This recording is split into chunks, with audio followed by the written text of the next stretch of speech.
It has been just 2 days since pregnant Shanann Watts and her 2 daughters, Bella and Celeste, vanished without a trace from their cozy home in Frederick, Colorado.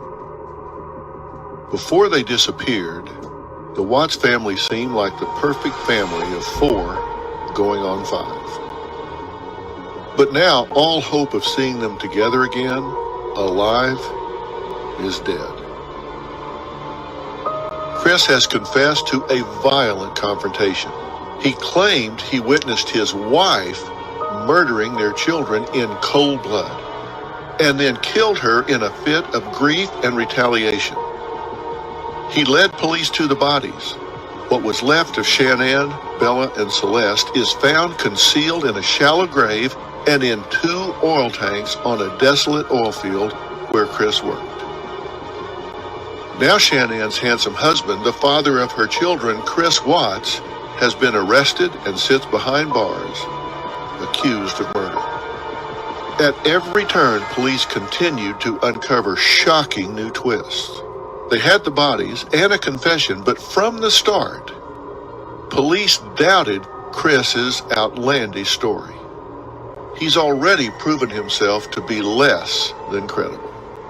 In the days following the discovery of Shanann and the children, investigators would continue to try to piece together the puzzle of what actually happened to them. And America could not get enough of this terrible story that was both salacious and terrifying. Now, why would there be such an appetite for this? Why would people be so interested in it? Because this happened in Anywhere, USA. To any family, USA. This wasn't a fringe family. These weren't people that lived on the edge that you would look at and say, yeah, I can believe that. No, you would look at this family and say, wow, if this could happen to this family, it could happen to any family, and that is unsettling. People wanted to know how, why, what happened. I know that because people stopped me on the street and asked, and the questions were not rhetorical. They really wanted to know, what is happening in this world? How can this occur? A lot had happened in Chris Watts' life during that week-long period in August. His family was dead. An extramarital affair had been exposed. He had been arrested. Chris's interview, filmed at the home he once shared with his wife and children, had gone viral. In the blink of an eye, America's new Scott Peterson. Reporters were eating up the story, noting that Chris may have looked like a silver fox, but he was really a wolf in sheep's clothing. Chris Watts had become America's most hated father. Right away, the investigation pulled back the curtain on a crumbling marriage that may have led to murder. Behind the cheery family photos and bubbly social media posts, there was a deep, hidden resentment, tension, and strife. And on examination, all of those posts were one-sided. They were all put up by Shanann. They were not put up by Chris. Maybe because Chris was too busy having an affair. There were money issues, and Chris was worried about the financial strain of yet a 3rd child and what it would cause. His feelings were, we're not making it with 2 children to feed, clothe, and raise, and now there's a 3rd one on the way? But more importantly was an emotional divide between Chris and Shanann, and it had left Shanann distraught in the days leading up to her disappearance. Had their troubles made Chris feel desperate for a way out, desperate enough to kill? So many questions remain. Did Chris's mistress, Nicole, know more about his marital situation than she had let on? Did she have any idea that Chris would soon end the lives of the people who loved him the most? And Chris was about to come clean with what really happened to his family. The story of Chris and Shanann Watts, well, it wasn't over. In fact, it was just starting to unfold. And I have a sneaking suspicion that made some people really nervous. And that's what's coming up on this episode of The Devil Beside Me, the Chris Watts story. Husband, stepfather, killer. We started to talk last episode about Chris's mistress, Nicole Kessinger. Now, Chris and Nicole met at work, and sparks flew. They soon began an affair, but according to Nicole, she was not aware that this was an affair, or that she was the mistress, that she was the other woman. She says she thought she was dating a guy who was in the midst of a mostly amicable divorce. Once news of Shanann's disappearance spread, Nicole had gone to police of her own free will to speak to them about her involvement with Chris. But was she a hero in this story? Or is it possible, like Shanann's parents believe to this day, that she tried to help Chris, and when it all started coming unraveled, when it all started hitting the wall, she got scared and bailed?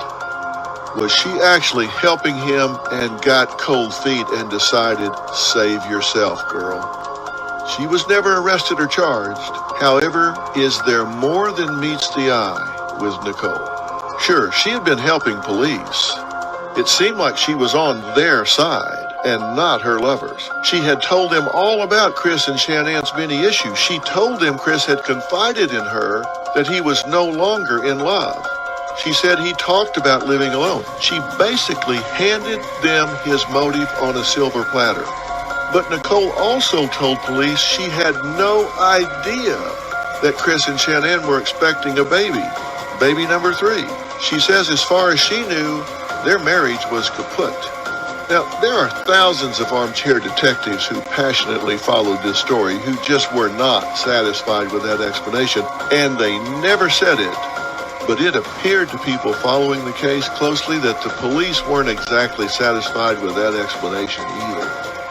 Let's be real. In today's world, all it would have taken were a few clicks of Nicole's mouse or a scroll on her phone to find Shanann's Facebook and Instagram pages. Everyone knows that if you're single and you meet someone this day and age, the first thing you do is go check out their social media platforms. You go look them up online and find out not only who they are today, but who they've been before you met them. And if they have an ex, you're going to know about it, and you go right to their page too. You are just straight up lying if you claim you don't. I don't believe that for a second. And this wasn't an ex. This is somebody that tells you, I'm still married. We're getting a divorce. Well, you know what? Anybody with any self-awareness is going to say, really? Well, let me just go look and see what was posted yesterday, what was posted last week. If you're telling me this is an amicable divorce and that you're really separated, you're living under one roof purely for financial reasons, then that's going to be reflected on these social media platforms because there's going to be some individuality. We're not going to be seeing all this togetherness, all these family interactions. You're not going to see this wife sitting in the husband's lap. You're not going to be seeing all this togetherness. Anyone can figure this out if you take a look. If Nicole were to have checked out either Chris or Shanann's social media, nothing would have indicated that there was a divide, and certainly not that there was a looming divorce. In fact, Shanann was frequently posting about how excited she was to add to her family nest. She was always posting about how much she loved her husband, loved her life. Is it really plausible that Nicole didn't do a little digging? Really not even digging, just clicking on her new man and his soon-to-be ex. Just think, put yourself in that situation. What would you do? And then tell me if you buy what she's selling. You start falling for somebody. He's transparent enough to say, look, I'm married, sort of. It's really all over with. The legal system, that crank turns really slow. We're very amicable about this. It's all settled. We're just waiting for the wheels of justice to turn. And you say, I'm fine with that. But are you telling me you're not going to go click just out of curiosity to learn about your new man? You're telling me you're not curious enough to go find out if everything he's telling you is true. Police may have had the same thought. They may have thought, well, maybe she's not saying everything she knows, because as they continued to investigate Chris, they started looking into Nicole as well. She's supposedly their advocate. She's supposedly their inside track to what's going on. And they're talking to her. They're encouraging her. Can I get you something to drink? Have a seat. Let's chat. But she's not out the door before they're checking on her as well. And they found that while she was being very forthcoming about certain things, she wasn't necessarily telling the whole story. They found out that she was deliberately holding some things back. They asked her to turn over her phone. She was hesitant. She eventually handed her device over to investigators. And the text messages and internet searches they found made them take even a closer look at her actions before, during, and after Shanann, Bella, and Celeste murders. And here's where things don't allegedly track with what Nicole told police. On July 24th, 2018, during the height of Nicole and Chris's relationship, Nicole searched Google for, quote, "Man I'm having an affair with says he will leave his wife." Now hear what I just said. This is about 2.5, 3 weeks before these tragic murders take place. She obviously has some questions here because she Googles the phrase, quote, "Man I'm having an affair with says he will leave his wife." Nicole didn't search about dating a separated man or how it would work to date a divorced man with children. She specifically Googled affair. Interesting choice of words for a woman who is adamant that she thought her man was separated, simply waiting for some paperwork. On August 8th, she's back to Googling. This time, the phrase is marrying your mistress. She also did a Google search for wedding dresses and spent hours searching for gowns online. So we've got a woman who is Googling married men, affairs, and wedding dresses, all right before her lover's wife and children are brutally murdered. Now, is this a coincidence? You know, maybe. Maybe she thinks that the divorce is getting ready to come through and so he's going to be available. But it doesn't take a genius to consider the possibility that Nicole was hoping for a future with this guy and that she knew she was having a full-blown secret affair, not just dating a separated man who was back on the market. Police also immediately saw that Nicole had deleted many of the texts and photos she had shared with Chris. People who have nothing to hide, hide nothing. Well, Nicole thought she had deleted them, but they don't really go away. And police were able to retrieve them all. This seems like it's always the phone that gets you in these stories, isn't it? Once something is searched or sent, even if you delete it, it's just never really gone. It's like a bad rash. I can't tell you the amount of times Google searches and texts come back and just bite people in the butt. Of course, police's first question was, why had Nicole deleted texts between herself and Chris in the first place? What was she trying to hide? Well, her explanation was simple. She said she was grossed out by Chris after finding out from news articles that he wasn't separated from his wife and that Shanann was pregnant when she disappeared. So understand, what she's asking you to believe now is that she only learned this when she read it in the newspaper. She hadn't clicked on her. She hadn't gone to her Instagram. She hadn't gone to her Facebook. She hadn't done any investigation at all. He just told her at work, "I'm separated, getting a divorce, just waiting for the paperwork to go through." And she just said, okay. She didn't look. She didn't check. She didn't do anything that takes nothing more than a click of a mouse. We know she knows how to click that mouse because we know she clicked it about married man says he's leaving his wife. We know she clicked it about getting a wedding gown. We know she clicked it about other things, but never clicked it to look into his current living situation. I'm sorry. I have a hard time with that. But we'll come back to that. So what had she deleted? Well, it was mostly just lovey-dovey back and forth. Chris might have been shy and soft-spoken in real life and cold and disconnected when texting his own wife, But in his conversations with Nicole, he comes across like a real-life Romeo, or at least a Don Juan wannabe. Some of the recovered text messages from Chris to Nicole read as follows. Hope you had a great night, beautiful. Miss you. Get home safe. Sweet dreams, my sexy empanada. Chris sent that text message the evening of August 11th, 2 days before he brutally murdered Shanann and his 2 innocent children. It seemed Chris also wanted Nicole to see the best in him. He sent Nicole this text about his character. I'm about loyalty, truthfulness, and being dedicated. I don't like playing games unless it's role-playing. Wink face emoji. I'll give you a minute to throw up in your mouth. It's interesting that Chris points out that he's all about loyalty and truthfulness when he's deceiving both his wife and his mistress, according to her. Apparently, you can tell he's lying when his lips are moving. He's lying to his wife, he's lying to his mistress, maybe he's lying to himself. But when somebody starts telling you that they're loyal and truthful and dedicated, only thing that's going to make me more nervous than that if they start telling me they're a deacon in the church. When people just start erping this up, unsolicited, talk about red flags, it's like a Navy flagman on the end of the deck. That's just how obvious that is to me. Now, arguably one of the most telling texts Chris sent Nicole during their many communications was this. Chris writes, being in your life is something I crave. Now, here's why that one is important to study.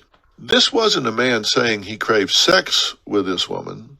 Plenty of affairs are purely physical. They're just about lust. No, what Chris was saying was he wanted to be in this woman's life.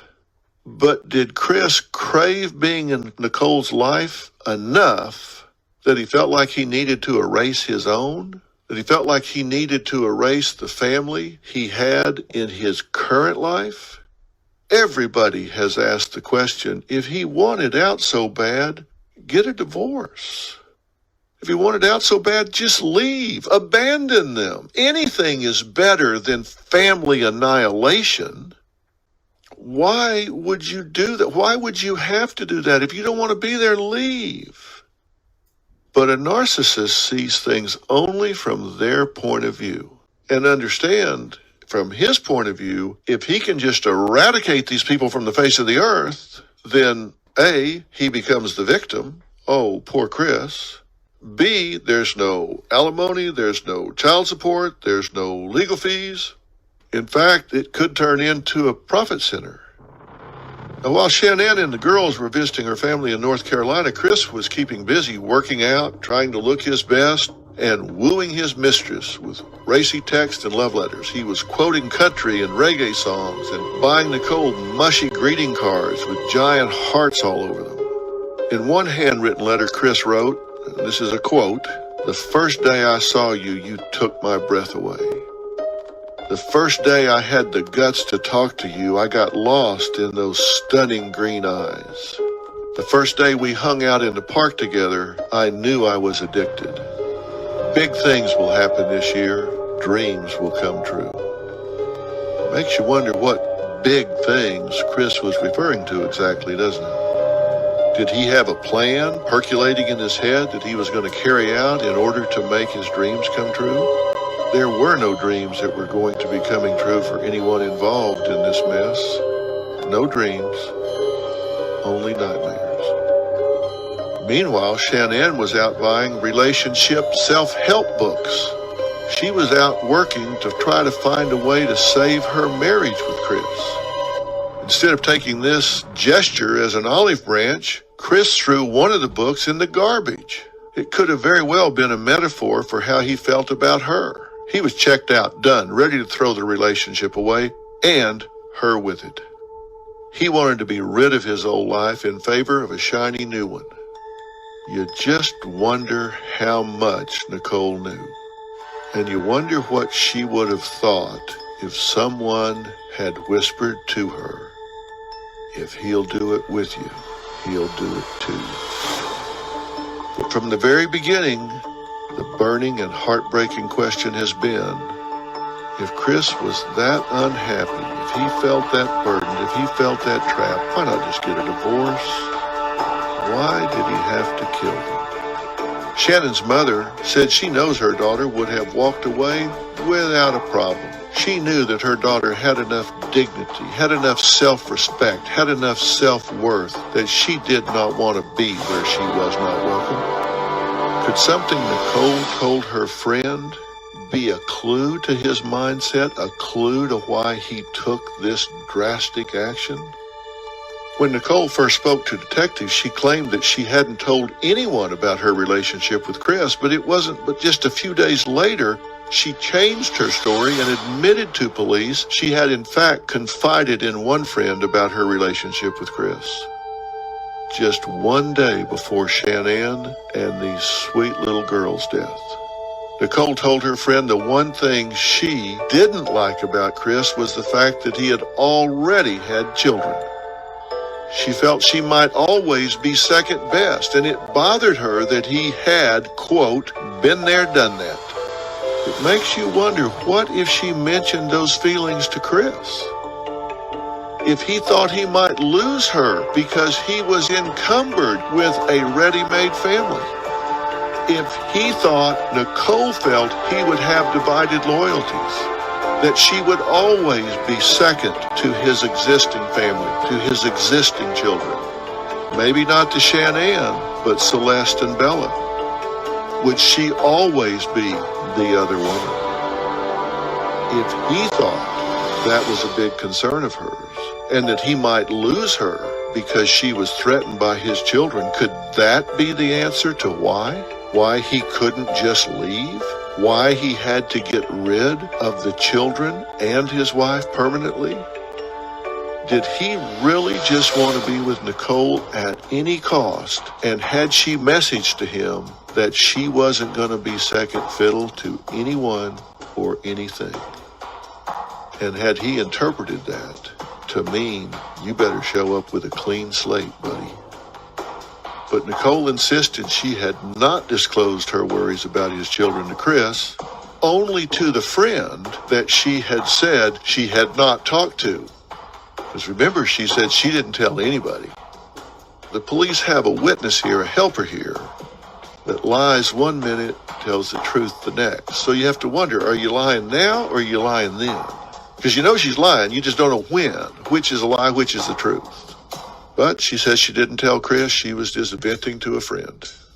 This is right after she said she didn't vent to anybody. Did you ever say anything to him about, like... Never. Anything about his kids being a problem? Anything about his wife being a problem? Never. This shocked me just as much as I think it shocked the rest of the world.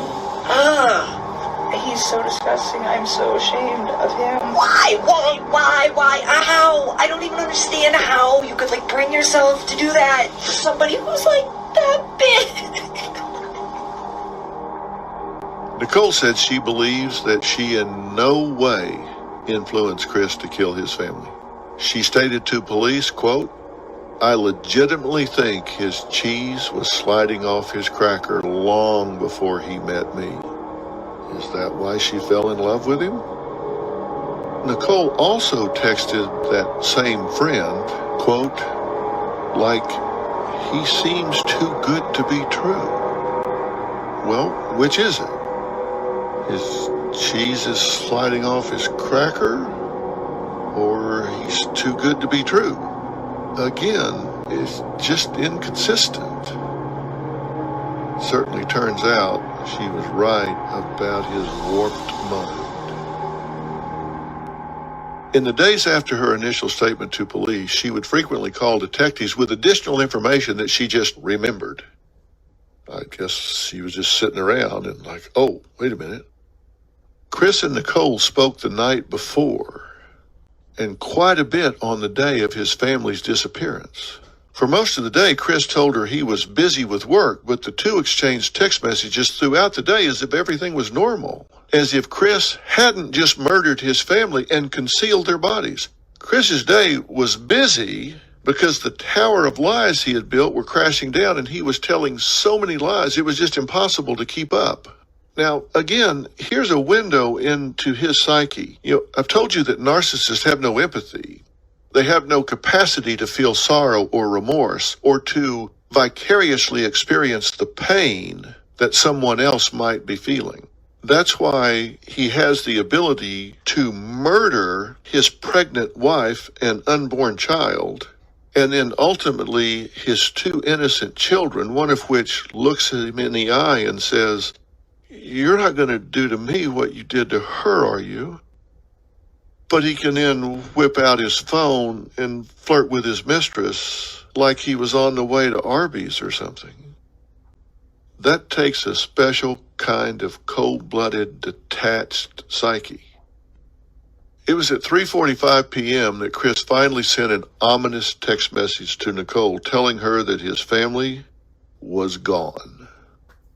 Naturally, this sent Nicole into a tailspin. What did he mean? Gone where? What did he think had happened? Chris was evasive and, according to Nicole, didn't seem terribly concerned. She was struck by how emotionless he seemed about his family being missing. Instead, Nicole told police that Chris remained vague with his answers regarding what was going on and kept trying to change the subject, which of course made her suspicious.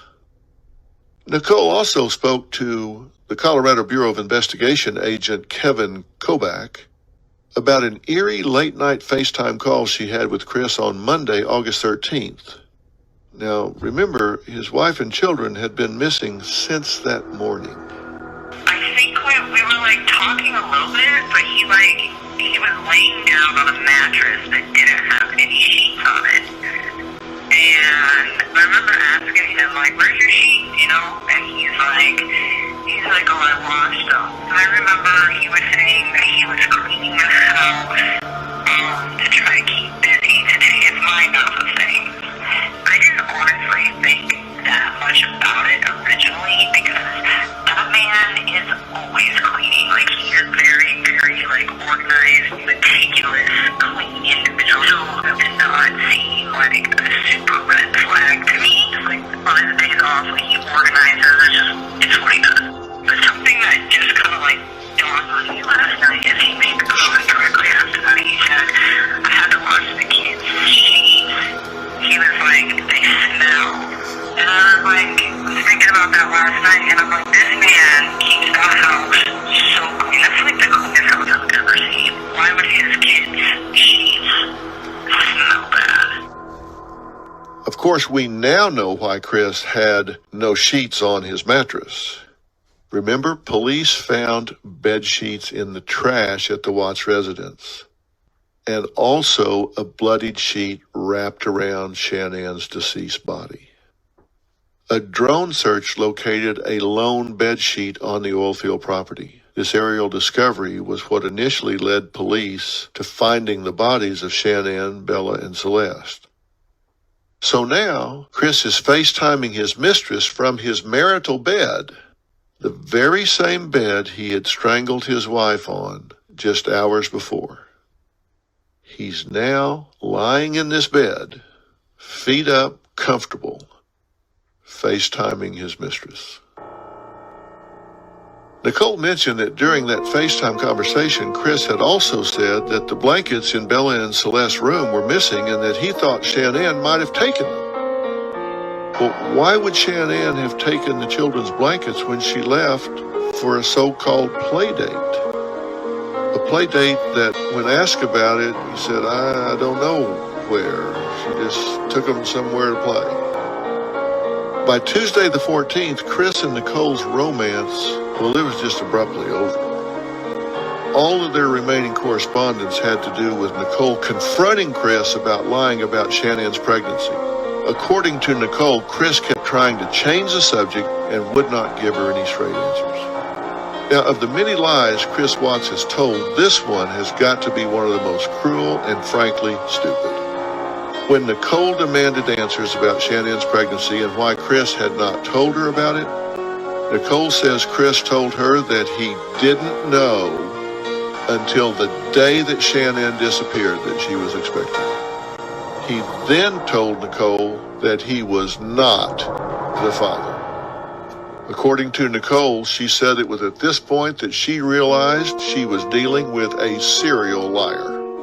If he could lie about this, she thought, what else was he capable of? Nicole expressed to detectives that she was concerned about how the media would perceive her. Nicole's scandalous internet searches were splashed across headlines. It seems like she knew this would be inevitable because of the media culture. She tried to prevent this by deleting her browser history, she thought. Of course, the internet never forgets. So now it just looked even worse. Not only did she have these searches, she had tried to bury the searches. She had tried to hide the searches. And she got caught trying to dump that data. In the wake of Chris becoming the prime suspect in Shanann's disappearance, Nicole also researched Shanann Watts and Chris Watts online frequently, sometimes for hours. Every time Nicole searched for information on Chris and Shanann Watts, she would immediately delete the search right after. The same day, Nicole also browsed Google for the following questions. Quote, can cops trace text messages? And quote, how long do phone companies keep text messages? As well as, quote, difference between text message content and text message detail. This is all according to police documents.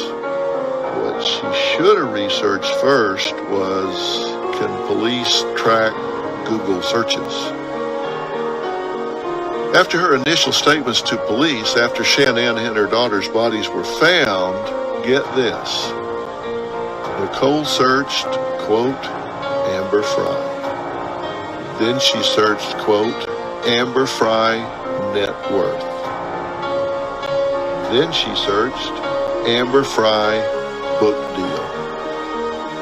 And then she searched, do people hate Amber Fry?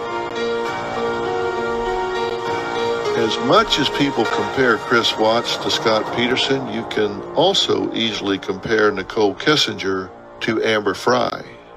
At least Nicole Kessinger appears to compare Nicole Kessinger to Amber Fry. I assume since she does, other people do. There is one difference that seems to be commonly believed, and that is that Amber Fry 100% did not know that Scott Peterson was married. Nicole Kessinger 100% did know that Chris Watts was married. Amber Fry went on to write a book, to be the subject of movies about her life story, and to live a successful and happy life. So what has become of Nicole? In this day and age, we know there's a legal court and there is a court of public opinion. And with Twitter and Facebook, those judgmental voices are louder than ever. Certain commenters online were vicious, even alleging that they were convinced that Nicole had something to do with the murders. There was even an online petition circulating called Investigate Nicole Kessinger. When it came to Chris and Nicole's relationship, many believed Nicole's search history and emails proved she was lying, and she knew damn well she was dating another woman's husband.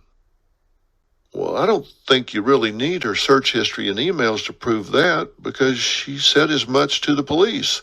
She knew he was married. It's just where in the dissolution procedure she claims to think things were. He told her he was married, told her they were separated, told her things were going to wind down. So she knew he was married. Her behavior also made it seem like she was complicit in keeping their relationship a secret. They went to out-of-the-way bars and restaurants. They spent most of their time at her apartment. In one of Nicole's messages to Chris, she told him she wanted to continue seeing him and asked, "Are we bad people?"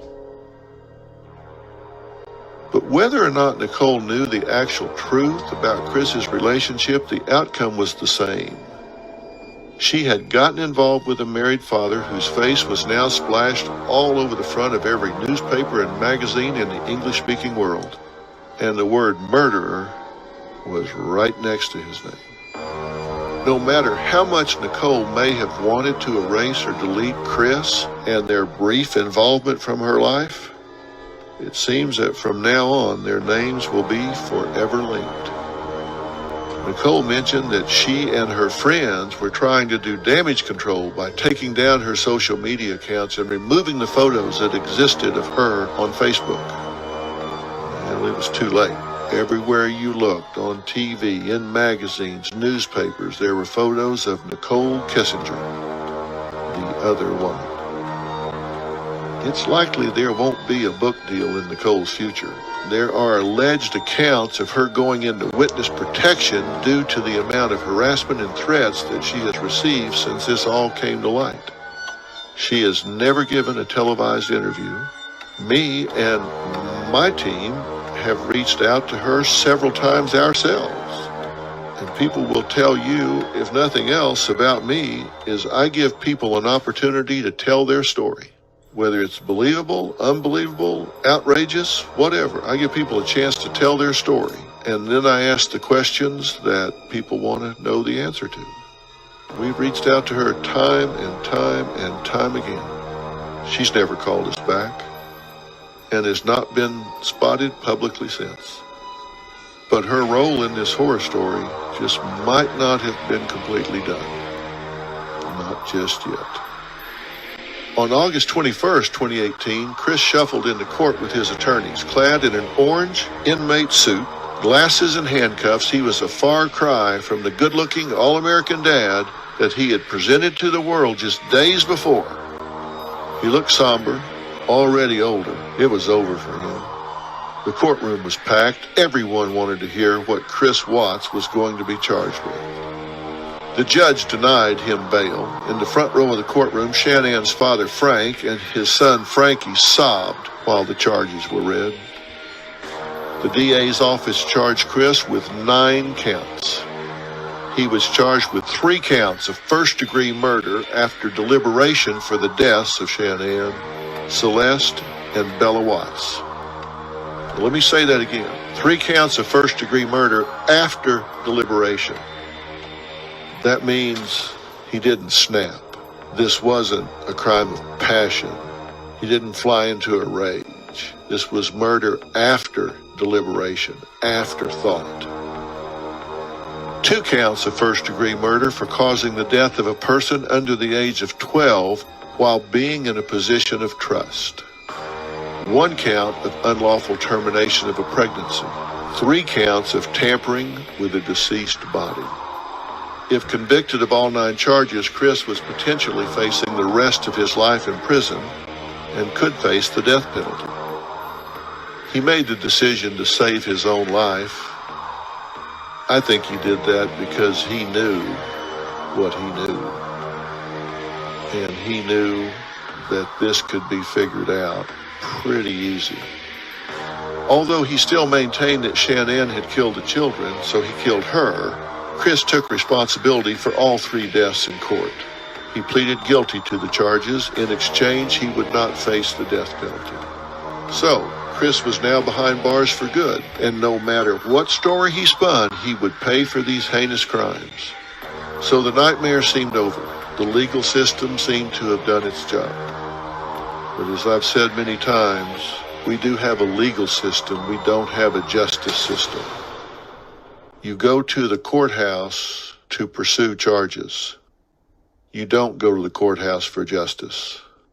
Because you walk up those steps, you go through that door, you go in that courtroom, and there's all this mahogany wood, and there's this judge up on the bench, and there's a big seal behind him or her. There's all this pomp and circumstance. There's a lot of words spoken, a lot of decisions handed down, verdicts meted out, but nowhere among them is justice.